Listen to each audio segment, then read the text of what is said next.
আল্লাহু আকবার। বাংলাদেশ জামাত ইসলামী জিন্দাবাদ জিন্দাবাদ। জিন্দাবাদ জিন্দাবাদ। বাংলাদেশ জামাত ইসলামী। প্রিয় সাথী ও বন্ধুগণ, এখন আপনাদের সম্মুখে বক্তব্য রাখবেন আজকের এই কর্মী সুধী সমাবেশের প্রধান মেহমান, আমাদের প্রাণপ্রিয় ভাই 298 খাগড়াছড়ি সংসদীয় আসনের জামাতের মনোনীত সংসদ সদস্য পদপ্রার্থী, বাংলাদেশ সুপ্রিম কোর্টের আইনজীবী ও পার্বত্য অঞ্চলের গণমানুষের নেতা, বিশিষ্ট সমাজসেবক ও রাজনীতিবিদ জনাব অ্যাডভোকেট ইয়াকুব আলী চৌধুরী।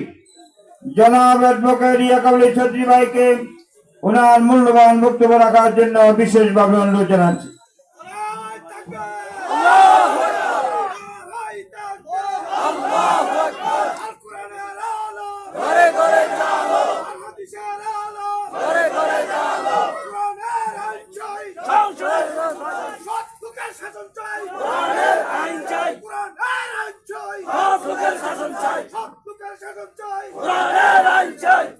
আউযু বিল্লাহি মিনাশ শাইতানির রাজিম। বিসমিল্লাহির রহমানির রহিম। আলহামদুলিল্লাহি রাব্বিল আলামিন। বাংলাদেশ জামাত ইসলামী তবলচুরি শাখা কর্তৃক আয়োজিত আজকের এই কর্মী সুধী সমাবেশে জনাব সভাপতি, বাংলাদেশ জামাত ইসলামী তবলছড়ি ইউনিয়নের সংগ্রামের সভাপতি জনাব মাওলানা কামাল উদ্দিন ভাই, উপস্থিত আছেন আজকের অনুষ্ঠানের প্রধান অতিথি বাংলাদেশ জামাত ইসলামী খাগড়াছড়ি জেলার সংগ্রামী সেক্রেটারি, সাবেক ছাত্রনেতা জনাব আমাদের মিনহাজুর রহমান ভাই, উপস্থিত আছেন বাংলাদেশ জামাত ইসলামী মাটিরাঙ্গা উপজেলার সম্মানিত আমির জনাব মাওলানা আব্দুল জলিল ভাই, উপস্থিত আছেন আমাদের মাটিরাঙ্গা উপজেলার সংগ্রামের সেক্রেটারি জনাব জামাল উদ্দিন ভাই, উপস্থিত বাংলাদেশ ইসলামী ছাত্র শিবির খাগড়াছড়ি জেলা শাখার সাবেক সভাপতি, আমাদের এই এলাকার কৃতি সন্তান জনাব আবু আহমেদ, এবং আমাদের আজকের অনুষ্ঠানের এই এলাকার কৃতি সন্তান বিশেষ অতিথি কুমিল্লা জজ কোর্টের বিজ্ঞ আইনজীবী, আমাদের অত্যন্ত স্নেহভাজন অ্যাডভোকেট ইব্রাহিম মনির, সাবেক ছাত্রনেতা ইসমাইল নবী শাওন এবং সাবেক সহ উপস্থিত সুধীমণ্ডলী এবং কর্মী ভাইয়েরা, আসসালামু আলাইকুম ওয়া রাহমাতুল্লাহ। আমি আজকের এই বক্তব্যের শুরুতেই যাদের কারণে আজকে আমরা একটা খোলা আকাশের নিচে একটি প্যান্ডেলের ভিতরে বসে বাংলাদেশ জামাত ইসলামীর নামে একটি সমাবেশ করতে পারছি, বিশেষ করে 2024 সালের জুলাই আগস্টে যারা শহীদ হয়েছেন বৈষম্য বিরোধী আন্দোলনের, সেই আবু সাইদ মুগ্ধ সহ হাজার হাজার শহীদ এবং হাজার হাজার পঙ্গু যারা শহীদ হয়েছেন তাদের আত্মার মাগফিরাত কামনা করছি, এবং যারা অসুস্থ অবস্থায় এখনো আছেন, হসপিটালে চিকিৎসা নিচ্ছেন, তাদেরকে যেন আল্লাহ তাআলা দ্রুত সুস্থতার ব্যবস্থা করে দেন, সেজন্য আমরা আল্লাহর কাছে দোয়া করছি। আমি আজকে তাদের আত্মার মাগফিরাত কামনা করছি যাদের রক্তের বিনিময়ে বাংলাদেশ ইসলামী আন্দোলনের জন্য একটি উর্বর ভূমিতে পরিণত হয়েছে। সেই শহীদরা হলেন আমাদের সাবেক আমির জামাত শহীদ মাওলানা মতিউর রহমান নিজামী, আমাদের সাবেক সেক্রেটারি জেনারেল শহীদ আলী হাসান মোহাম্মদ মুজাহিদ, আমাদের কেন্দ্রীয় নেতা সাবেক শহীদ মীর কাশেম আলী, শহীদ আব্দুল কাদের মোল্লা, শহীদ কামারুজ্জামান সহ 11 জন ভাইকে ফেসিস সরকার অন্যায়ভাবে মিথ্যা মামলা দিয়ে মিথ্যা ট্রাইব্যুনাল করে জুডিশিয়াল কিলিং করেছেন। তাদের আজকে আমি আত্মার মাগফিরাত কামনা করছি, আল্লাহর কাছে ফরিয়াদ করছি, হে রাব্বুল আলামিন তুমি তাদেরকে জান্নাতের সর্বোচ্চ মাকাম জান্নাতুল ফেরদৌস নসিব করিও, এবং তাদেরকে যেন আল্লাহ তাআলা শহীদ হিসেবে কবুল করে। প্রিয় ভাইরা, বাংলাদেশ জামাত ইসলামী এমন একটি সংগঠন, যে সংগঠন এই দেশে দিন প্রতিষ্ঠার জন্য সংগ্রাম করছে, ইসলাম প্রতিষ্ঠার জন্য সংগ্রাম করছে। বাংলাদেশ জামাত ইসলামের ইতিহাস ইসলাম প্রতিষ্ঠার জন্য ইতিহাস। বাংলাদেশে জামাতের নেতারা মন্ত্রী হয়েছেন, এমপি হয়েছেন, পার্লামেন্টে গিয়েছেন। মাওলানা দেলোয়ার হোসেন সাঈদী পার্লামেন্টে অনেক বক্তব্য রেখেছেন। সকল বক্তব্যের মূল কেন্দ্রবিন্দু হলো দিন প্রতিষ্ঠার কাজ করা, ইসলাম প্রতিষ্ঠার কাজ করা। জামাত, এদেশের মানুষ এবার মনে করছে যে জামাত রাষ্ট্রীয় ক্ষমতায় যাবে। সেটা কি আপনারা বিশ্বাস করেন?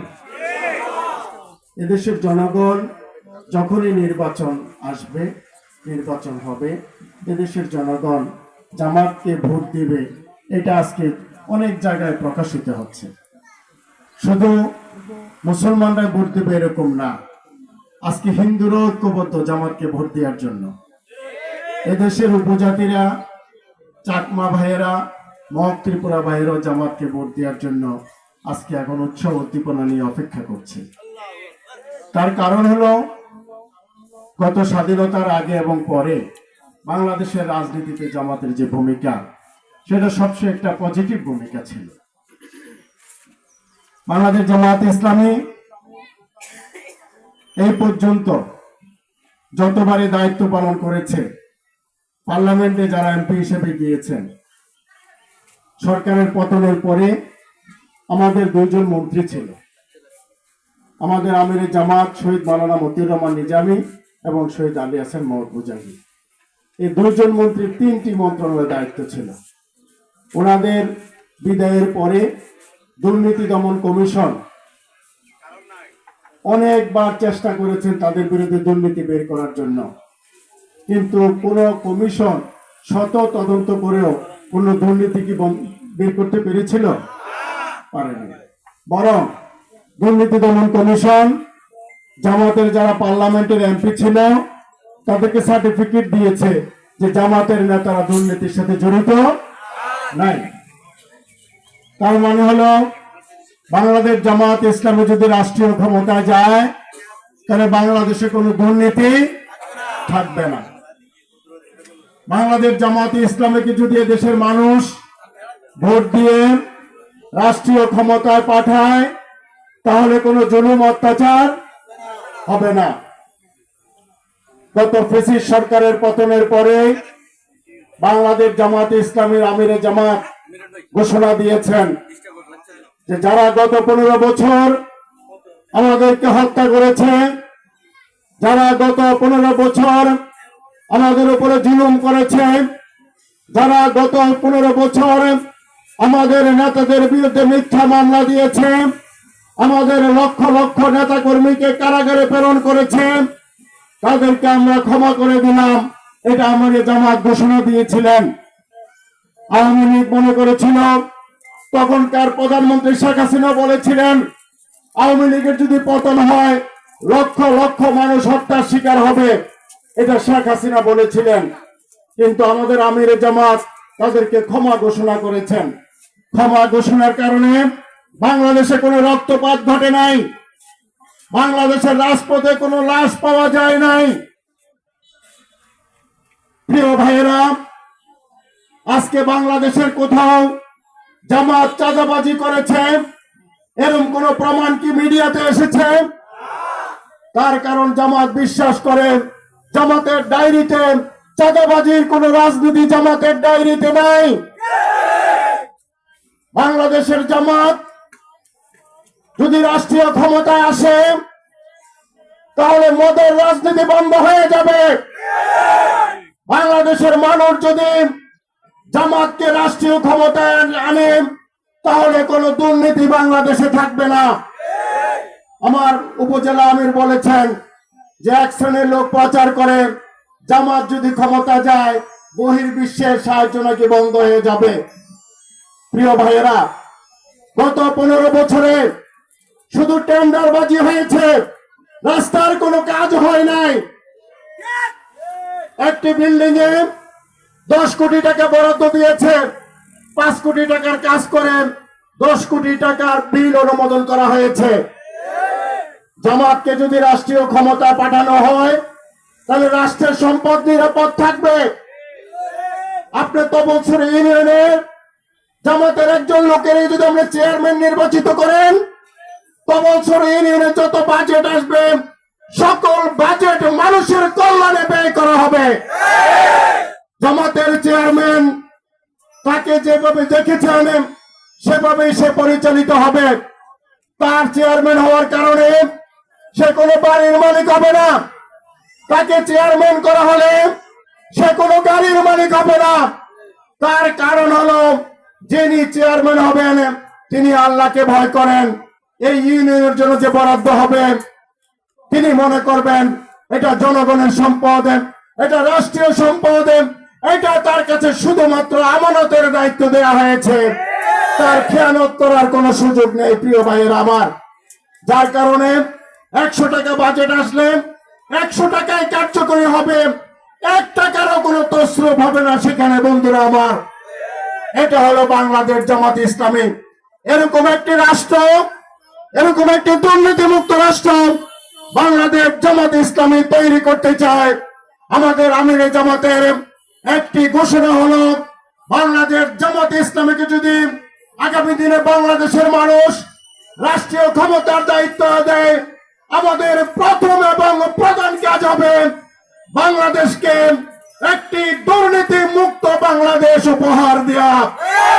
এবং প্রিয় ভাইয়েরা, তার কারণ হলো আমরা আল্লাহকে বিশ্বাস করি, আমরা আখিরাতকে বিশ্বাস করি, আমরা জান্নাতকে বিশ্বাস করি, আমরা জাহান্নামকে বিশ্বাস করি, আমরা জবাবদিহিতাকে বিশ্বাস করি।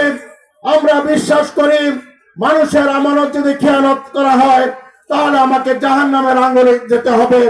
আমরা বিশ্বাস করি মানুষের সম্পদ যদি লুটপাট করা হয় তাহলে আমাদেরকে জাহান্নামের আগুনে জ্বলতে হবে। এ বিশ্বাস করি বলেই জামাতের নেতা কর্মীরা কোন অন্যায়ের সাথে সম্পৃক্ত হয় না, অন্যায়ের সাথে সম্পৃক্ত হবে না। জামাতের আরেকটি কাজ হলো, জামাত যদি রাষ্ট্রীয় ক্ষমতায় যায় জামাত 4টি কাজ করবে। কয়টি কাজ ভাই? 1 নম্বর কাজ হলো, জামাত রাষ্ট্রীয় ক্ষমতায় গেলে নামাজ কায়েম করবে। এটা জামাতের একটা প্রধান দায়িত্ব হবে। জামাত যদি রাষ্ট্রীয় ক্ষমতায় যায় যাকাত প্রতিষ্ঠা করবে। জামাত যদি রাষ্ট্রীয় ক্ষমতা যায়, মানুষ যদি অন্যায় অপরাধ করে তার বিরুদ্ধে প্রতিরোধ গড়ে তুলবে। জামাত যদি রাষ্ট্রীয় ক্ষমতা যায়, মানুষকে শুধুমাত্র কল্যাণের পথে ডাকবে, সৎ পথে ডাকবে, ভালো কাজের দিকে ডাকবে, নামাজের দিকে ডাকবে, রোজার দিকে ডাকবে, আল্লাহর আইন মানার জন্য আহ্বান জানাবে। এই 4টি কাজ জামাত যদি রাষ্ট্রীয় ক্ষমতায় যায় করবে। আমি আবারও রিপিট করছি, 1 নম্বর কাজ হবে রাষ্ট্রীয় ক্ষমতা গেলে নামাজ কায়েম করা। আজকের যারা দোকানদার আছেন, নামাজের আজান হবে, মসজিদ থেকে আজান আসবে, হাইয়া আলাস সালাম, সকল দোকানপাট বন্ধ করে মানুষ মসজিদে যাবে। আর যাদের যাকাত দেওয়ার সামর্থ্য আছে, যারা সাহেবে নেশাব আছেন, শহরে বন্দরে ব্যবসার জন্য ট্যাক্স আছে, ব্যবসার জন্য ভ্যাট আছে, 30% 35% ব্যবসার ক্ষেত্রে ট্যাক্স দিতে হয়, কিন্তু যাকাত সবার জন্য প্রযোজ্য। সবাই যদি তখন আপনি যদি 1 লক্ষ টাকার মালিক হন তাহলে আপনাকে 2,500 টাকা যাকাত দিতে হবে। আপনি যদি 50,000 টাকার মালিক হন আপনাকে 1250 টাকা যাকাত দিতে হবে। এই কারণে যাকাত দিতে হবে। যাকাত একটি ফরজ ইবাদত। যারা সাহেবে নেশাব আছেন, যাদের উপরে যাকাত ফরজ আছে, যাকাত প্রদানের মাধ্যমে আপনার সম্পদকে পবিত্র করবেন। যার কারণে বাংলাদেশ জামাত ইসলামী রাষ্ট্রীয় ক্ষমতা গেলে সর্বস্তরের মানুষের জন্য যাকাত প্রযোজ্য হবে। আপনি আপনার অনুভূতির কারণে একটি ফরজ আদায় করার অনুভূতি নিয়ে আপনি নিজ থেকে তখন যাকাত দিয়ে দিবেন। এটাই জামাত মনে করে মানুষ সেভাবে মোটিভেশন করবে। একটি প্রশ্ন হতে পারে, তাহলে অমুসলিমদের অবস্থা বাংলাদেশে কি হবে?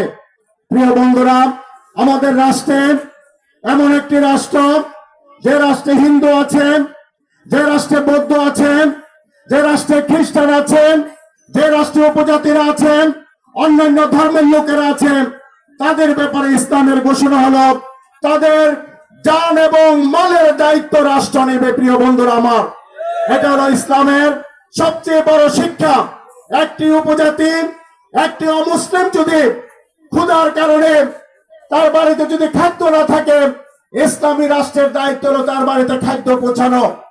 তার সন্তানেরা যদি লেখাপড়া করতে না পারে অর্থের অভাবে, ইসলামী রাষ্ট্রের দায়িত্ব হলো ওই ছাত্রের লেখাপড়ার দায়িত্ব ইসলামী রাষ্ট্র বহন করবে। আজকে আমাদের নারী বোনেরা যারা আছেন, যারা অমুসলিম নারী আছেন, তাদের চিকিৎসাবার ইসলামী রাষ্ট্র বহন করবে।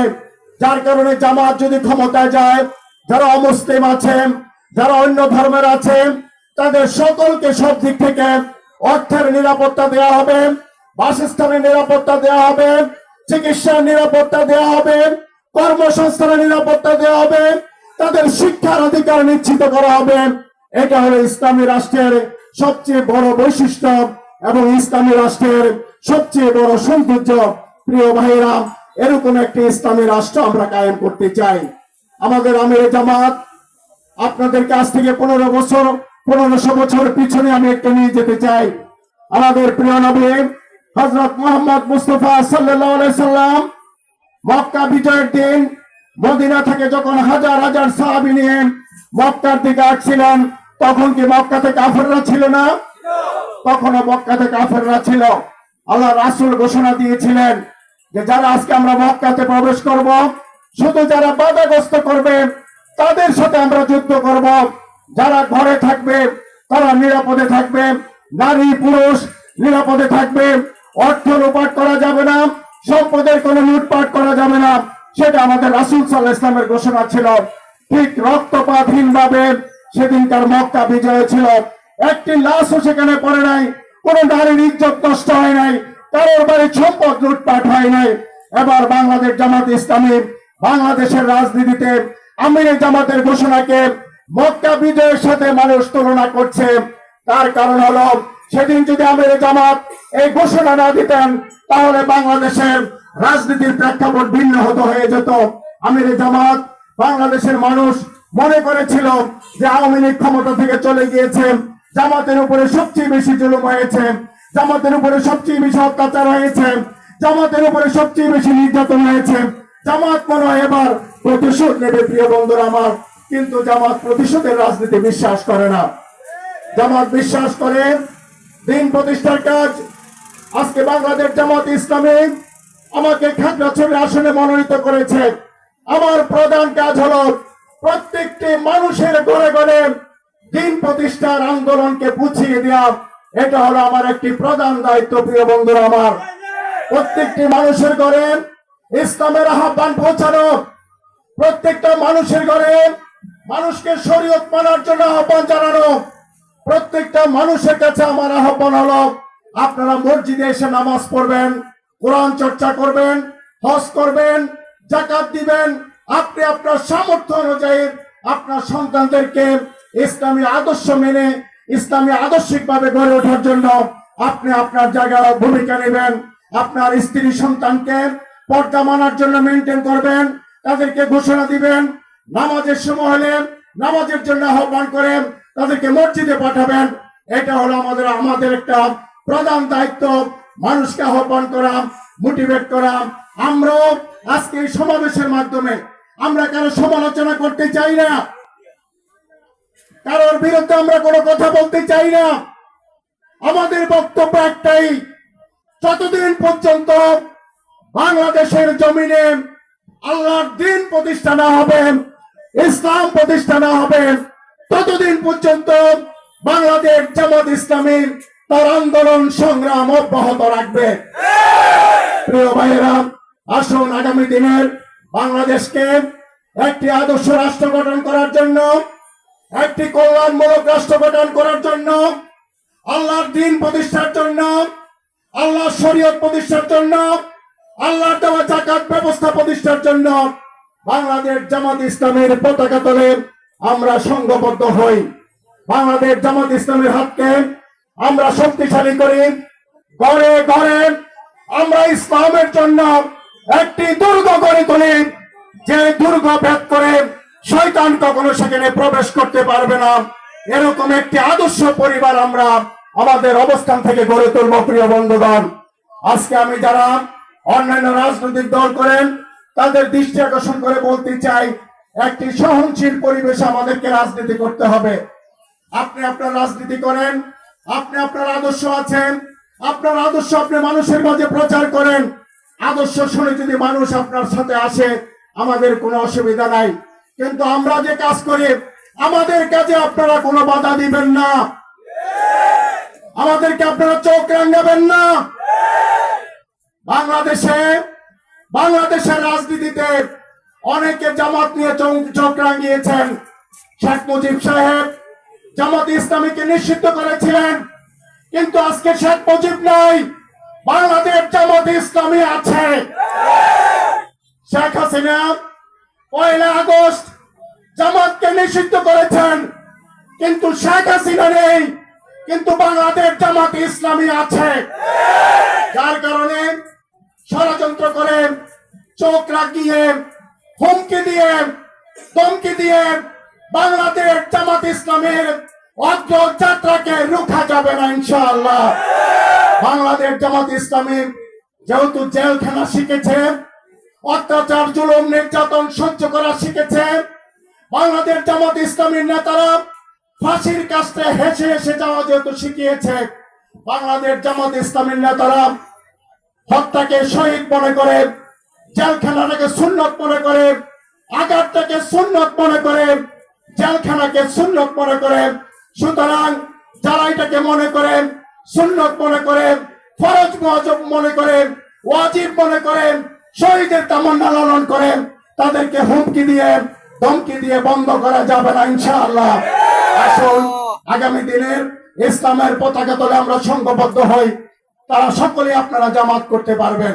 আমি বলি খ্রিস্টানরাও জামাত করতে পারবে, হিন্দুরাও জামাত করতে পারবে, বৌদ্ধরাও জামাত করতে পারবে, চাকমারাও জামাত করতে পারবে, ওয়াহাবি সুন্নিরাও জামাত করতে পারবে। জামাত সকলের জন্য, সকল ধর্মের জন্য, সকল মতের জন্য, সকল পথের জন্য। তার কারণ হলো জামাত ইসলামী আদর্শ নিয়ে আন্দোলন করে। ইসলাম এমন একটি আদর্শ যেটার মাধ্যমে কোনো বৈষম্য নাই, যে আদর্শের মাঝে কোনো পার্থক্য নাই। আমি সর্বশেষ একটি হাদিস তেলাওয়াত করে আমার বক্তব্য শেষ করতে চাই। আল্লাহ রাসূল সাল্লাল্লাহু আলাইহি ওয়াসাল্লাম শ্রমিকদের ক্ষেত্রে একটা হাদিস বলেছেন শ্রমিকের গায়ের ঘাম শুকানোর আগে তার পাওনাটা দিয়ে দাও। আজকে আমরা মাস শেষে বেতন দেই, 1 সপ্তাহ পরে বেতন দেই।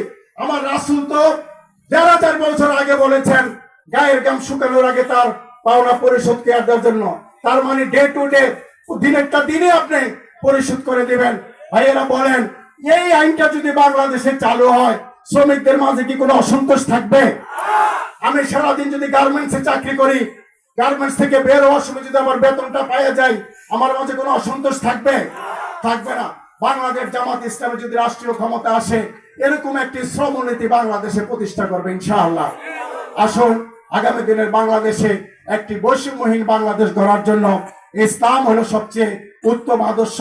ইসলামের মাঝে কোনো বৈষম্য নেই। পানি যেমনি ভাবে সকল ধর্মের মানুষ গ্রহণ করে, সূর্যের আলো যেমনি ভাবে সকল মানুষ গ্রহণ করে, চন্দ্রের আলো যেমনি ভাবে সকল মানুষ গ্রহণ করে, বাতাস যেমনি ভাবে সকল মানুষ গ্রহণ করে, ইসলাম হলো এরকম একটি আদর্শ, সকল মানুষের জন্য, সকল পথের জন্য, সকল ধর্মের জন্য একটি কল্যাণমূলক আদর্শ হলো ইসলামী আদর্শ। আসুন আমরা সবাই মিলে আল্লাহর রজ্জুকে শক্তভাবে ধারণ করে, পরস্পর বিচ্ছিন্ন হয়ে না হয়ে, সকল মুসলমানরা ঐক্যবদ্ধ হয়ে, দলমত নির্বিশেষে আগামী দিনের জামাতের প্রার্থী আমরা যেখানে পাবো, সকলকে আমরা ভোট দিয়ে নির্বাচিত করে রাষ্ট্রীয় ক্ষমতা আমরা পাঠাবো, এই আহ্বান রেখে, এবং জামাতে আবারও আপনাদেরকে যারা আজকে আয়োজন করেছেন এই সমাবেশের সকলকে অভিনন্দন জানিয়ে, শুভেচ্ছা জানিয়ে, জামাতে যোগদান করার আহ্বান জানিয়ে আমার বক্তব্য শেষ করছি। খুদা হাফেজ। বাংলাদেশ জিন্দাবাদ, বাংলাদেশ জামাত ইসলামী জিন্দাবাদ। সকলকে ধন্যবাদ। আসসালামু আলাইকুম ওয়া রাহমাতুল্লাহ।